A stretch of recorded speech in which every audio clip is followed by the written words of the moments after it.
Now, $1.9 billion, that's how much the federal government is pumping into the COVID vaccine rollout. And our next guest, Greg O'Loan, says a successful rollout depends on all parts of production working together. Greg joins us now in the studio to tell us more about that. Greg, thanks for coming in. Hi, thanks for having me. Great to have your company. Now, you're involved in a way that the software makes everyone come together and make sure we're all talking on the same page. And when you think about this vaccine and the different styles and different types and different temperatures and different shelf lives, it's quite a complex rollout, isn't it? It is. Look, software is critical and technology is critical to getting the rollout right at the right time and provide the data and information we all need and the government needs to control this mechanism. Private enterprise is obviously involved extensively in the manufacturing and distribution.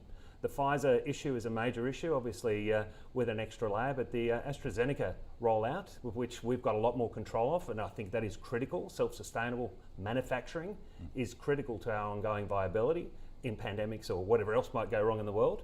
And that viability drives industry to invest. Digital technologies is what will get us through this next phase, and hopefully this next phase will be done by the end of the year, and that'll get us through pretty clearly. So Greg, let's just take a step back and talk about Epicor and what it is that you guys do to help with that. Okay, Epicor, we're an ERP vendor, so that's ERP, Enterprise Resource Planning, core business systems to most organisations that are of a medium to large size. And that ERP gives you your financials, your business processes, workflows. To a manufacturer, that's the production line, what comes out the other end, knowing what and when that's going to come out, dealing with waste, dealing with the activities that go on within the organisation to their customers and beyond. And in this context, digitisation is really important, and cloud enablement of this technology, because we've got to move a lot of people very quickly. Mobility is important and connectivity is really important. So Epicor, as a software vendor that makes ERP, enables that technology, both with the combination of our wonderful technology, the cloud infrastructure behind it, and the mobility that delivers this. And are you involved in this process? Not specifically. No, I'd love to be. CSL isn't a customer of ours as a major manufacturer. What we're involved in is helping manufacturers to digitally enable their business for scale and growth. This is just a wonderful example of very rapid, scalable growth that every single one of us are very interested in. Yeah, because I was going to ask about that. You mentioned a minute ago how important adoption is in digitisation of this process. Do we have enough time to be putting that into place now, or in this rollout, will we be relying on systems that have been put in place over the past 12 months? It is a combination of both. There are certain underlying systems that just have to be there. To be able to roll this out quickly and start from scratch is next to impossible. Some of these projects can take multiple years. However, if we were doing this 5, maybe 8 years ago, we'd probably struggle because the cloud technology wasn't there. The advanced digital technologies that we have today aren't there. So I think we're living in a very lucky day and age, and that has enabled this rollout to scale and grow. Well, in theory, it hasn't started yet. The planning is there, and the planning relies on digital technologies like business intelligence systems to be able to formulate what have we got to address in what time frame.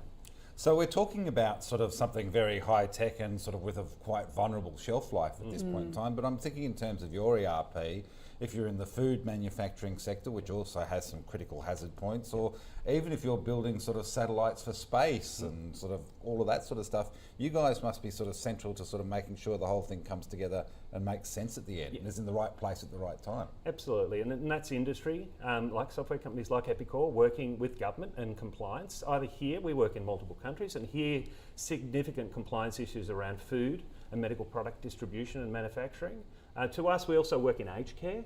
We saw a lot of our customers extremely impacted through COVID deaths, and that was an awful thing. However, it's a highly compliant environment, working with healthcare data. So we help our customers to deal with those compliance issues. We have some joint responsibility in that regard, make sure the software can help them remain compliant and in the timeframes. The Aged Care Royal Commission is one driver. We saw the Banking Royal Commission impacting software systems that had to help their customers be compliant. This is an ongoing issue and will always be an issue in most countries. With the rollout of the vaccination, these decisions have been made very quickly and not time to test a lot of the processes or the compliance requirements. So that is industry working with government in advisory status. And we do that with certain sectors of government around compliance requirements, and not necessarily in this case, but this is just a pure example of how we all need to scale and grow quickly. In fact, coronavirus, I think it scaled some of the digital technologies 8-10 years in advance of where we were 12 months ago.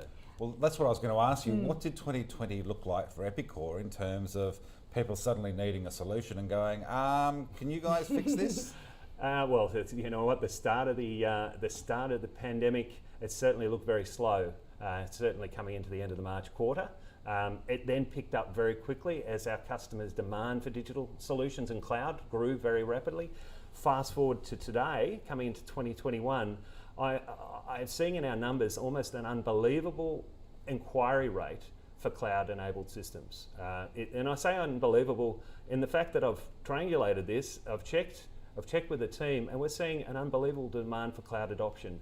So I believe that we're now there on the cusp of rapid growth in cloud. We've seen it growing quickly. It's going to accelerate, driven by the need of business to prepare for digitalisation. They're there, they know what they need, and the underlying infrastructure is there to deliver it today. Which industry turnaround has surprised you the most versus, say, this time last year? Who was really lagging behind in this space and has made real leaps and bounds? The manufacturing industry. And it may be surprising to many of us that manufacturers are a pretty conservative bunch of people, and they'll invest in technology when it's real. They need to see proven returns out of this investment. Aged care, they've adopted cloud a long time ago. They're a services-orientated business. They don't want to run the iron and the hardware.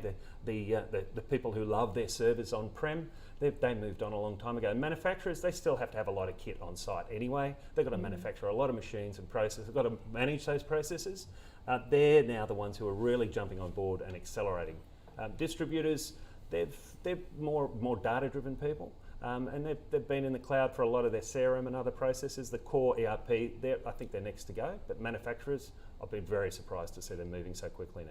Now, Greg, before we wrap, I do want to ask about one of your cool customers, the Royal Australian Mint. Yeah. I'm kind of, without giving away any state secrets, love to know what you do for them and how it all works. Yeah. But I'm also interested in asking, sort of, if I'm a smaller startup and I'm just sort of thinking, I'm going to have to deal with this sort of stuff, do you guys deal with that? Are you kind of more a big end of town supplier?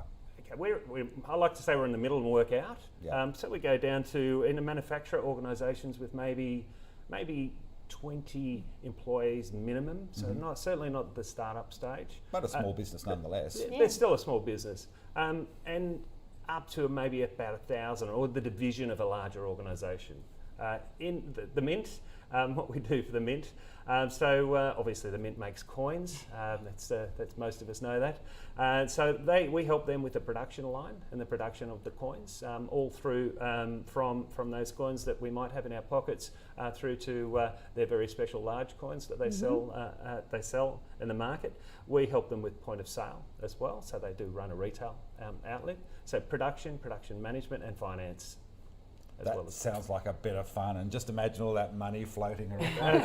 That's right. You want to make sure that when 1,000 tonnes goes in, the right amount comes out the other end. Exactly right, and they don't give free samples, I've tried. Oh, well, never mind. But thank you so much for coming in to tell us about Epicor today, Greg. Thanks for your time. Thank you. Thanks, Greg.